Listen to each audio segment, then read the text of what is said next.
Muchas gracias, Pedro. Un placer estar aquí en estas jornadas y permítanme primero indicarles que el encargo que tengo en esta primera media hora es marcar un tinte tecnológico a una presentación del desarrollo portuario en España.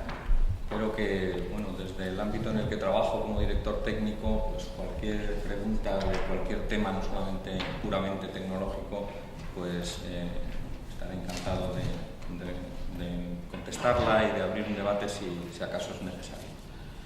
Bueno, ya en la jornada anterior de corte más político, ¿no? Mi presidente y las autoridades de aquí del Ministerio de Fomento pues explicaron con tintes generales cómo estamos organizados en España.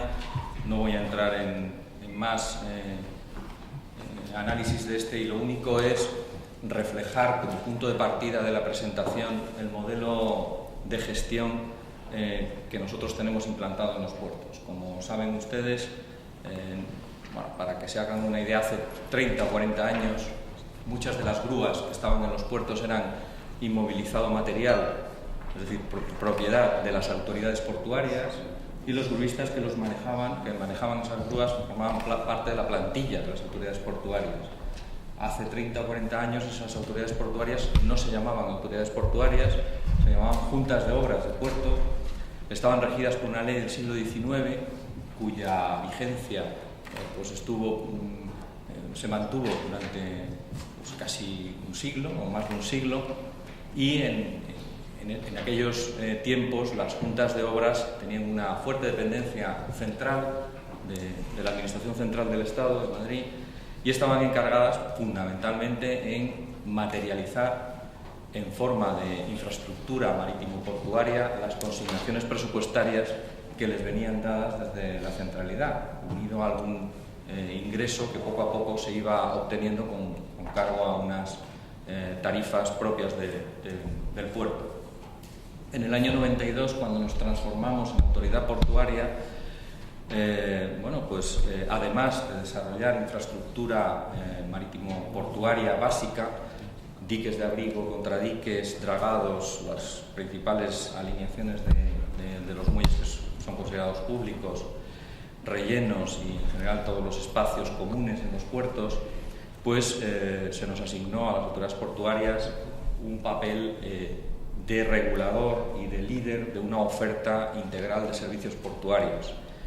Eso unido a que cada autoridad portuaria, y lo explicó ayer también mi presidente, tiene un esquema de autosuficiencia económica, user pay, en el cual, con cargo a los ingresos procedentes de la aplicación de unas tasas, hoy día unas tasas, la autoridad portuaria debe ser capaz de cubrir todos los gastos de explotación que tiene, y también en su business plan las inversiones públicas, las que antes me he referido.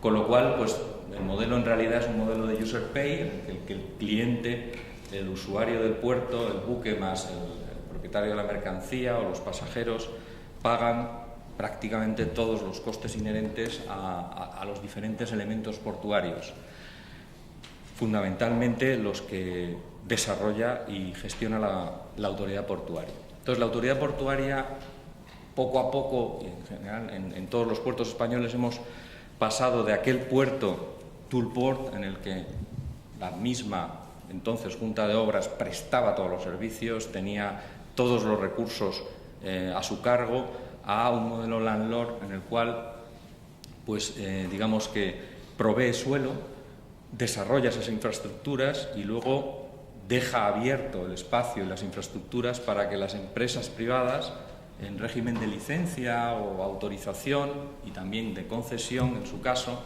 presten prácticamente todos los servicios. Ya no tenemos casi ninguna grúa que sea propiedad de una autoridad portuaria, son propiedad privada de las empresas estibadoras.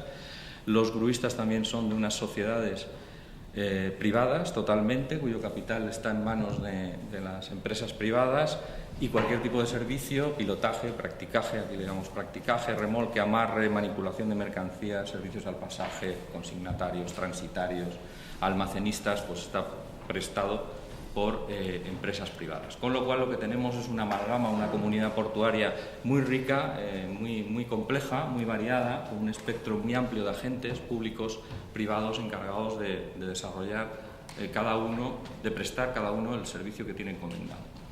Entonces, claro, el proceso ha sido un proceso de privatización, en realidad.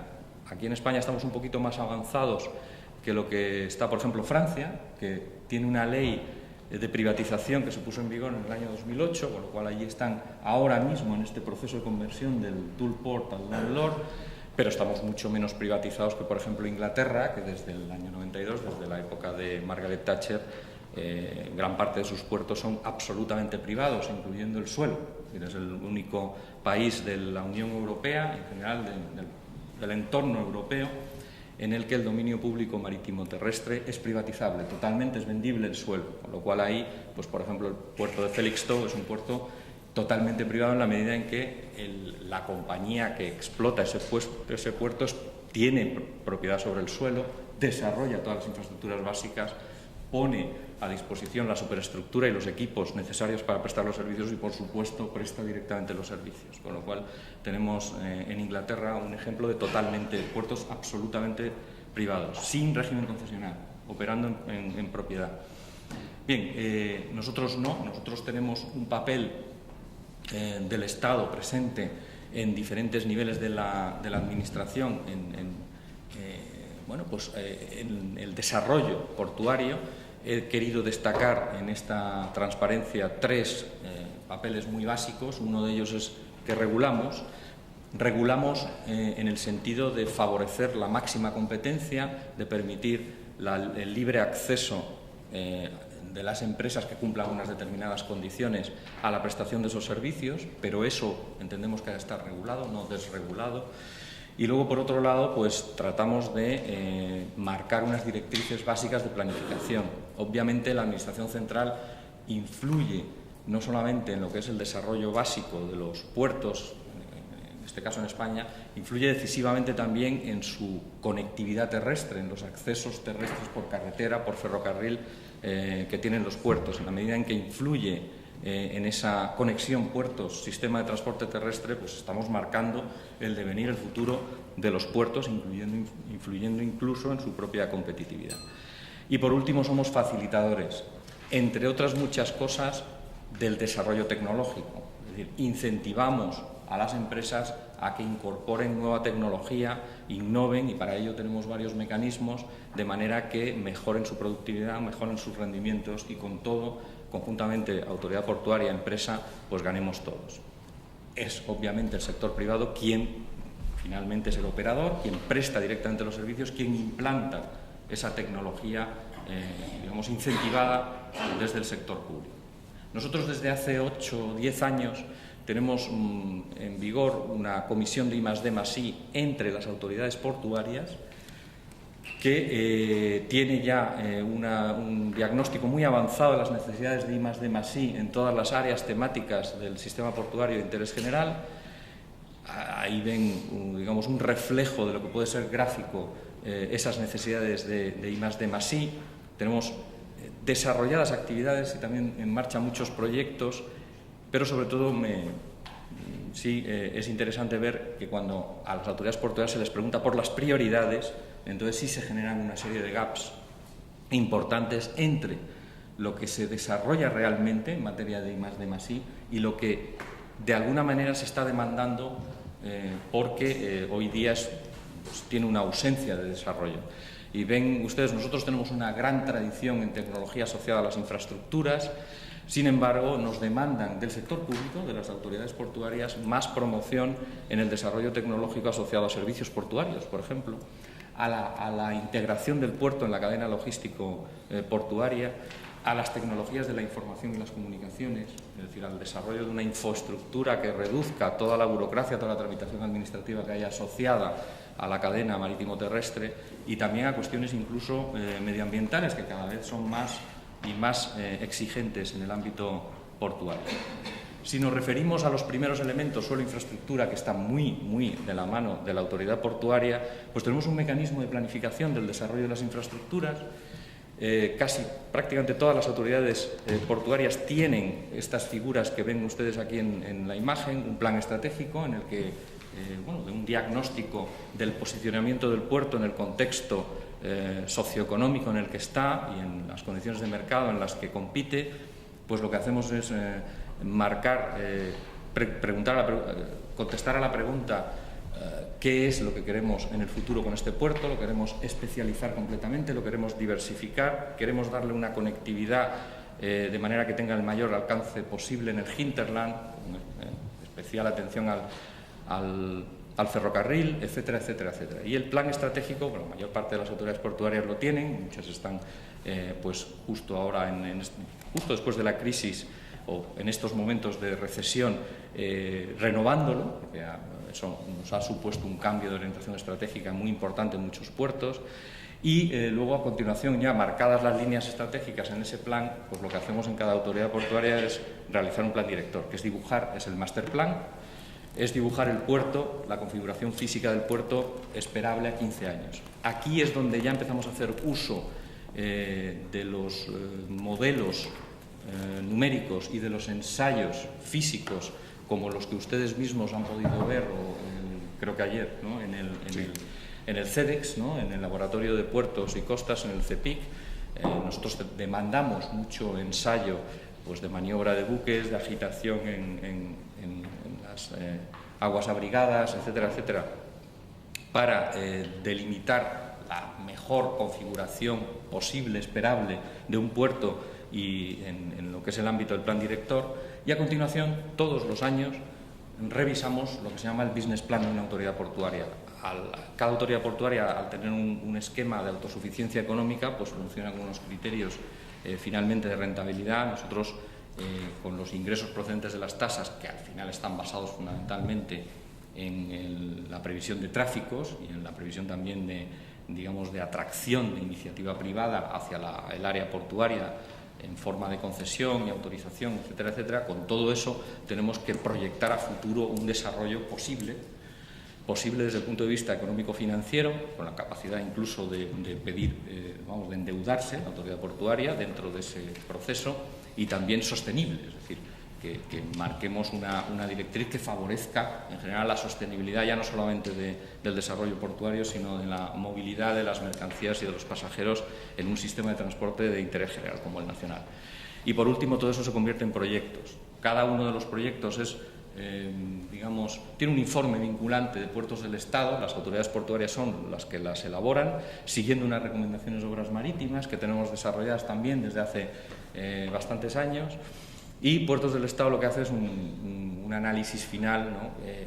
Evidentemente es un análisis más de apoyo que de control. En realidad ejercemos como de consultoría de última instancia desde Puertos del Estado, y la verdad es que cuando uno pregunta a las autoridades portuarias acerca de la utilidad de esa consulta, pues suele salir positiva. No se sienten controladas y no se sienten respaldadas por un organismo cuya experiencia en revisión de proyectos portuarios pues es cada vez más amplia, ¿no? Bueno, nosotros en España lo que tenemos es una tendencia al puerto exterior. Quizá a lo mejor el país que más tiene este tipo de experiencia amplia es Japón. Si nos vamos, por ejemplo, a los puertos del Arco Atlántico Norte, que son los que más mueven mercancías en Europa, son puertos que buscan las salidas de los grandes ríos europeos, están buscando un abrigo natural. Y entonces, claro, ahí lo que apuestan es por menos obra de abrigo, que es intensiva en capital en el momento inicial, y por supuesto lo que tienen que asumir luego es un dragado anual importante, ¿no? Que baja pues por el Rin, por el Elba, etcétera, etcétera. Nosotros, bueno, tenemos también puertos dragadores metidos en alguna salida de algunos ríos y tal, pero fundamentalmente lo que hacemos es exponernos a la mar y tratar de defendernos de la misma, de sus temporales, de las acciones del oleaje, del viento, etcétera, etcétera, con obra de abrigo. Con lo cual, digamos que tenemos una amplísima experiencia, no solamente en la sección tipo de toda la vida, que son los diques en talud, en los cuales también innovamos y vamos generando pues elementos nuevos que busquen una optimización, por ejemplo, en los elementos del manto exterior, pues entre lo que es actuar por gravedad, ¿no? Y, digamos, atenuar la energía con que viene el oleaje, junto con la necesaria trabazón de esos elementos, y vamos a ir patentando y generando nuevos diseños innovadores, sino en diques verticales. Yo creo que en diques verticales somos ahora mismo el país que tiene mayor desarrollo y mayor experiencia tanto en el diseño como en la ejecución, y bueno, es una solución que nosotros sí defendemos, porque es una solución que, digamos, tiene o garantiza una fiabilidad bastante alta de las infraestructuras a un coste razonable, o por lo menos más razonable que los diques en talud, sobre todo cuando ya nos metemos a profundidades muy elevadas, y ahí pues es muy importante aquí en España. Por ejemplo, si nos vamos a las Islas Canarias, que son volcánicas, pues a poco que uno penetre en el mar se encuentra con que está a la menos 70. Entonces hay un desarrollo de infraestructura muy importante. Bueno, entonces nosotros tenemos un enorme desarrollo en los últimos años de infraestructuras. Ahí tienen algunos indicadores del periodo 2000-2011. Hemos generado 55 kilómetros de nuevos muelles, que se dice pronto esto, de más de 10 metros de calado. La mayor parte de ellos superiores incluso a los 15 metros de calado. Hemos generado 1.560 hectáreas de superficie terrestre, de relleno habilitado para todo. Pues además, la demanda mayor ahora mismo está en la parte de depósito en términos de capacidad, y también hemos abrigado con esos diques de los que he comentado pues casi 2.000 hectáreas de dársenas nuevas que hemos ido generando a lo largo de los puertos de interés general que tenemos distribuidos a lo largo de 8.500 kilómetros de litoral. Y tenemos unas previsiones. Las previsiones son de mantener un cierto desarrollo acorde con la demanda previsible. Nosotros estamos camino de mover las 500 millones de toneladas al año en todos los segmentos de transporte o de tráfico portuario, pero sí es verdad que reduciéndolos drásticamente. Es decir, el ritmo inversor que tuvimos en la primera década del presente siglo pues va a ser reducido. ¿Por qué? Pues nuestro objetivo ahora es aprovechar al máximo todo el desarrollo que hemos hecho, todo el esfuerzo inversor que hemos hecho, y racionalizar de alguna manera la situación económica de las autoridades portuarias. Bueno, aquí no me voy a extender, obviamente es para otro tipo de análisis, pero esto es un reflejo simplemente del desarrollo que tenemos asociado a lo que son las recomendaciones de obras marítimas. Nosotros, con la amplia experiencia también que tenemos en recogida de información, sobre todo relacionada con el clima marítimo en general, pues no nos ceñimos solamente al diseño de obra marítima basada en un enfoque de método de verificación de los modos de fallo determinista, ¿no? Es decir, una cosa ensayada puramente en laboratorio, aplicada a un entorno determinado y se acabó, sino que tratamos de avanzar hacia el probabilismo utilizando toda la información que tenemos disponible para caracterizar el riesgo asociado a la fiabilidad estructural, funcional o de servicio que tenemos de nuestras obras, con lo cual ya tenemos una experiencia muy importante desarrollada por algunas de las ingenierías que aquí están presentes en los niveles más avanzados de análisis de probabilidad conjunta de ocurrencia de cada uno de los modos de fallo y su delimitación a la hora de, digamos, de alcanzar un óptimo en el diseño de las infraestructuras portuarias. Claro, la información pues tenemos que obtenerla. Lo que tenemos en España, en todo el litoral español, y es un servicio propio de Puertos del Estado, es un sistema de caracterización de todos los parámetros oceanometeorológicos, tanto en aguas profundas como en aguas someras, y están servidos por una serie de redes de estaciones de medida de esos parámetros. Los tenemos en aguas profundas, son una serie de boyas que miden el oleaje en cada una de las direcciones y muchos parámetros asociados al mar, corrientes, salinidad, temperatura, etcétera, etcétera. Tenemos también boyas ya pegadas a los puertos en la red costera que tratan de reflejar una información que para nosotros también es muy útil porque permite calibrar los métodos, los modelos de propagación de oleaje que tenemos apoyados en la otra red, la primera a la que me referí, en aguas profundas. A partir de ahí, lo que estamos desarrollando en los puertos es, a nivel más micro, análisis concretos de agitación, de corrientes, etcétera, etcétera, dentro de las aguas portuarias, de manera que seamos capaces, por un lado, de tener información para diseñar mejor nuestras obras de cara a la operatividad, de cara a la funcionalidad, de cara a la seguridad estructural, y por otro lado también como sistema de alerta, obviamente, es decir, como un sistema asociado a la explotación de los puertos, de manera que día a día podamos ser capaces de hacer pues, este tipo de predicciones. Es decir, este es, por ejemplo, bueno, he volcado un ejemplo que es un temporal que tuvimos enorme en la zona, vamos, en el Cantábrico, que afectó al puerto de Gijón, con avería importante, estoy hablando de marzo del 2007, y bueno, pues lo que nuestro análisis de clima marítimo nos permite predecir ya con bastante fiabilidad este tipo de temporales hasta 72 horas. Es decir, que con carácter previo somos capaces de, digamos, prevenir mayores daños, ¿no?, sobre todo humanos y sobre todo relacionados con la operativa asociada a los puertos, y por supuesto nos dan una información valiosísima para luego, a través de un análisis de extremales, tratar de ir mejorando progresivamente nuestro diseño de obra marítima.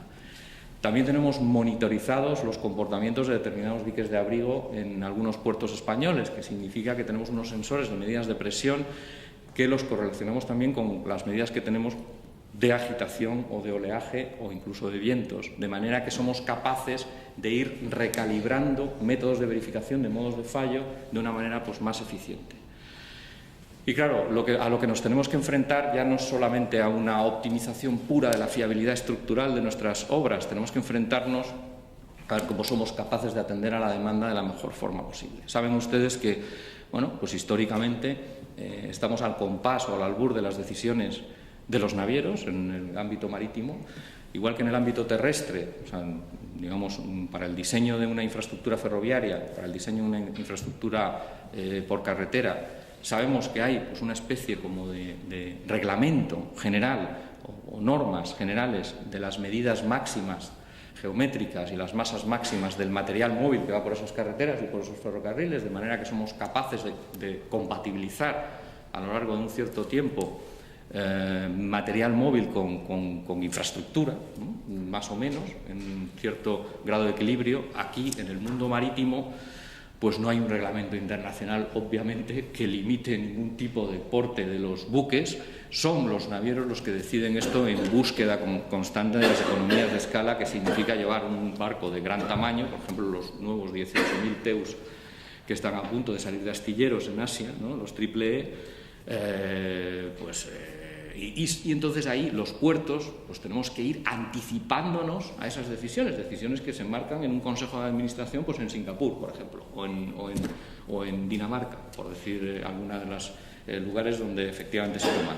Entonces ahí nosotros obviamente cuando por ejemplo dimensionamos el muelle de navío, el antiguo muelle de navío de la primera terminal de tránsito de contenedores en Algeciras, primeros años 90, hablar de un buque de 6.000 TEUs era una ciencia ficción, y cuando se diseñó para ese buque, pues todo el mundo nos decía, los ingenieros, estáis despilfarrando el dinero, hay que ver, no, esto es una barbaridad. Y bueno, pues a mediados de los 90 llegó ese primer buque y 3 años después llegó el de 8.000, tuvimos que reforzar absolutamente toda la obra de atraque, ganar calado, el calado no solamente ha de ganarse en el muelle, ha de ganarse en todas las áreas de flotación en donde ese buque va a operar, y así sucesivamente. Ahora estamos adaptando, por ejemplo, líneas de atraque tanto en el muelle de Noatum en Valencia como en Algeciras como en Barcelona para los nuevos 18.000, y también otra sobreinversión fruto de este proceso, ¿no?, de gigantismo de los buques. Claro, esto nos lleva a una inversión pública, pero también a una inversión privada, porque esas grúas ya son de empresas estibadoras, también tienen que ir anticipando, sobre todo si son operadores de terminal puro, no navieros, que sí, ahí hay una relación mayor entre las decisiones del Consejo de Administración de Barcos y Consejo de Administración relacionado con terminales, en otros casos no. Y hay que anticipar también este tipo de equipos. Por supuesto, hoy día el diseño de las terminales en España pues, ha abandonado eso de buscar la máxima línea de atraque por buscar la máxima superficie de depósito, que es ahora mismo el cuello de botella. Y sobre todo, ¿dónde estamos avanzando? Pues en la automatización. Nosotros, la figura que venga arriba es una especie de ejemplo, un trozo de lo que podía ser pues, una terminal clásica de pues, la de Noatum en Valencia, por ejemplo, en la que se obliga a hacer dos movimientos entre buque y patio y entre, digamos, los medios de transporte terrestre, fundamentalmente camión y patio, bueno, con una cierta complejidad, y dentro de la terminal se nos producen confluencias de movimientos importantes asociadas al traslado de los contenedores, traslado horizontal entre los distintos subsistemas de la terminal. Con una terminal semiautomatizada, como la que ven en la parte inferior, se simplifican de alguna manera esos movimientos, tanto desde el buque al patio, como sobre todo cuando llega un camión a por un contenedor, que eso es fundamental. En la puerta de entrada de la terminal ya se le dice: póngase usted en el pasillo tal, número tal, se coloca hacia atrás y hay una grúa de patio que funciona automáticamente, sin gruista, que ha recibido unas instrucciones de una torre de control y que le lleva el contenedor para ser depositado en el semirremolque, en la plataforma del camión. Entonces, esto, creo que ustedes tienen también una visita al puerto de Algeciras, ¿no? Salen hoy. Bueno, pues uno de los ejemplos de este tipo de terminal, con esa misma planta, la tenemos en Algeciras, que es, aparte de la terminal de la Maersk, asociada a tránsito marítimo internacional, fundamentalmente por la posición que tiene Algeciras junto al estrecho. Esta es la segunda terminal, que es semiautomatizada, explotada por Hanjin. La terminal se llama TTI, Algeciras, y lo que tiene es un proceso semiautomatizado, es decir, buque patio no está automatizado, son gruistas los que manejan las grúas de muelle. Es muy difícil automatizar esa parte, pero sí el resto de la terminal, hasta la interacción con el camión, está totalmente automatizada. Es muy interesante este tipo de desarrollo tecnológico. Nosotros lo incentivamos mucho en España. Tenemos también en Barcelona la terminal que se llama BEST, que está explotada por Hutchinson, que se inauguró el año pasado, que también tiene exactamente este tipo de esquema semiautomático de funcionamiento. Y ahí sí estamos trabajando. También trabajamos, obviamente, no solamente en el contenedor, sino en el resto de segmentos de tráfico. Ahí ven un ejemplo de terminales muy especializadas en el segmento de la carga y descarga rodada. Nosotros tenemos un desarrollo de autopistas del mar muy importante en España.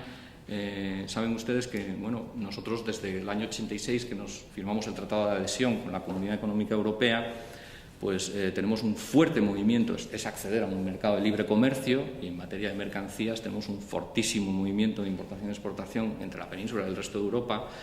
Parte de ese movimiento va por mar, parte de ese movimiento va por tierra, pero claro, por tierra lo que tenemos, desgraciadamente, para nosotros son los Pirineos. Luego, la única forma de comunicación que tenemos con Europa es a través, básicamente, de puntos, los dos extremos a ambos lados de los Pirineos, el del Atlántico junto al País Vasco y el del Mediterráneo junto a Cataluña. Hoy día, a pesar de la crisis, del lado del País Vasco están circulando, hay una intensidad media diaria de vehículos pesados de 8.000, que está próxima a la saturación, y por mucho que se haga nuevo carril, aquello tiende a la saturación. En general es un problema que estamos sufriendo en casi todos los continentes. Uno se va a la interestatal de Estados Unidos pegada a la costa y tiene el mismo problema. Hay un uso masivo, una tendencia masiva al uso del camión como, digamos, como modo de transporte, que efectivamente es el más competitivo, es el más flexible, es el que atiende mejor el puerta a puerta, pero si pudiéramos forzar a determinada concentración de cargas en otros modos de transporte con menos coste interno y sobre todo con menos coste externo, pues mejor. Y aquí lo hemos conseguido. Lo que hacemos es un servicio RoRo que está dirigido al camión. Es decir, los camiones, tanto acompañados con chofer como no acompañados, se meten en barcos y con servicios regulares con Italia, está funcionando muy bien, se llevan, van y vienen entre Italia y España. Este tipo de diseño ya es un diseño que busca, ya no es tanto una competencia interportuaria pura, sino conformar un sistema de transporte sostenible, es decir, hacer posible la movilidad asociada al comercio que tenemos entre la península y el resto de Europa. Bueno, esto es simplemente un reflejo de la situación en la que estamos actualmente. Tenemos un desarrollo muy alto de infraestructuras que nos ha generado una situación, debido desde el año 2009, de ligera sobrecapacidad. No digo amplísima sobrecapacidad, pero sí la tenemos, ¿no? Y esto, claro, nos compromete incluso económico-financieramente. De ahí que estamos racionalizando las inversiones, tratando de optimizar el uso de las infraestructuras portuarias. Estas cifras tienen sus matices, obviamente, porque es una capacidad anual, lo cual quiere decir que probablemente a lo mejor encontremos momentos en el año en el que esté muy elevada, e incluso en algunos terminales que tienen a lo mejor un 30% de capacidad, pues se producen situaciones de congestión puntual, ¿no? De hecho, con las hipótesis que hemos adoptado para el cálculo de la capacidad, a partir del 70% de capacidad, es seguro que vamos a tener congestión durante más tiempo del deseable en relación con lo que es el mercado, por lo menos europeo. Con lo cual, digamos que el límite no es el 100%, el límite es el 70%. Entonces, pero no cabe duda que sobre todo por la caída de los graneles sólidos y sobre todo por la tendencia a la especialización, que todavía en España tenemos muelles polivalentes que están transformándose y especializándose, esos son los que están sufriendo más problemas de sobrecapacidad. Y estamos avanzando en todos los ámbitos, no solamente en la mercancía general, sino en el granel. Intentamos que las empresas privadas, cuando les otorgamos las concesiones y les damos las licencias para operar, pasen de sistemas discontinuos en la medida de lo posible, claro, dependiendo un poco de la demanda y de la capacidad inversora, a sistemas continuos de carga y descarga, obviamente. Y también intentamos que todo el proceso de acopio o depósito del granel sólido sea lo más estanco posible, y tenemos ejemplos de ello, claro. Esto exige una inversión privada y exige también una negociación, obviamente, entre la autoridad portuaria y las empresas, pero nosotros incentivamos a ello. Por ejemplo, tenemos una bonificación a la tasa de actividad, una de las tasas que abonan las empresas que se radican en los puertos, por mejora de productividad. Entonces establecemos un estándar mínimo de mejora de productividad y a partir de ahí, si son capaces de mejorar esa productividad, saben que van a pagar menos tasas de actividad. Con eso, por ejemplo, en el arranque de negociación de alguna concesión, se puede articular algún tipo de inversión que tiene no tanto una componente de rentabilidad financiera pura para la empresa privada, pero sí de sostenibilidad, que a la larga es vender un sello de que es sostenible y también eso redunda en un beneficio de la propia empresa, y lo estamos notando. Por último, pues nada, la tecnología al servicio de la integración de los puertos en las cadenas de transporte. Esto es una asignatura que tenemos pendiente en España, sobre todo en lo que es la intermodalidad marítimo-ferroviaria. El ferrocarril para las mercancías en España pues ha descendido muchísimo en los últimos años, tenemos una cuota muy baja de utilización del ferrocarril para las mercancías, hay algunos segmentos de mercado que se mantienen muy bien, y lo que tenemos que hacer ahora es una apuesta incluso tecnológica por mejorar sobre todo la integración de los puertos con el ferrocarril. Nosotros, del conjunto de mercancías que movemos en España por ferrocarril, que son muy pocas ahora mismo al año, son como unas 25 millones de toneladas al año, es una cuota del 4% en relación con todo el transporte interior. Más de la mitad tienen origen y destino en un puerto, y eso va a seguir subiendo. La colaboración entre el ferrocarril y los puertos es fundamental. Entonces, la vamos a hacer en sus tres niveles fundamentales: desarrollar aquellas conexiones en infraestructuras donde haga falta, mejorar la, digamos, interoperabilidad, rotaciones, frecuencias, políticas tarifarias, etcétera, etcétera, y por último, crear una ventanilla única de manera que la gente responsable final del movimiento origen-destino de una mercancía, incluyendo una cadena marítimo-terrestre deep sea, ¿no?, tenga una ventanilla a la que acudir, que le vaya resolviendo toda la tramitación administrativa, incluso le vaya ofreciendo la posibilidad de canalizar por vía electrónica la contratación de cargas. Y ahí es donde estamos trabajando con más ímpetu en materia tecnológica. Muchísimas gracias. Muy bien. Muchas gracias, Álvaro. Yo me voy a permitir, con tu permiso, hacer un par de apéndices a tu intervención, que me parece que es lo que me corresponde como representante de Tecniberia, la Asociación de Empresas de Ingeniería. Yo quería poner de relieve que todos estos avances tecnológicos que se han mencionado son fruto de una estrechísima colaboración entre el sector público del ámbito portuario y el sector privado de las empresas de ingeniería. Participamos en todas las fases de planificación, en la redacción de planes estratégicos, del plan director, del plan de empresa, aunque aunque esa es una negociación más privada entre las autoridades portuarias y puertos del Estado, y posteriormente en el desarrollo de los proyectos, como es evidente. Generalmente hemos intervenido de manera notable en todos los procesos de investigación, desarrollo e innovación.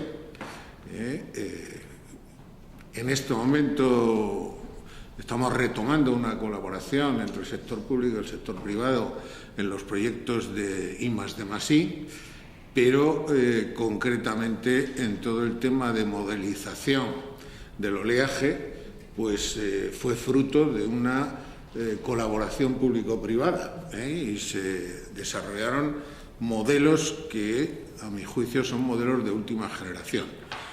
Por otra parte, en el ámbito de lo que es la modelización, la intervención de la ingeniería privada es poner a disposición, fundamentalmente, soluciones basadas en el desarrollo de modelos numéricos. En este momento, incluso de los más avanzados, los famosos modelos de partículas, los CCDs, etc. Y después, es verdad que la modelización física se lleva a cabo en los centros de experimentación, como es el caso del Centro de Experimentación de Puertos y Costas que visitaron ayer por la tarde. Pero hemos conseguido ganar muchísimo tiempo, porque antes el procedimiento era diseñar con un método determinista y llevar al laboratorio el ensayo de esto.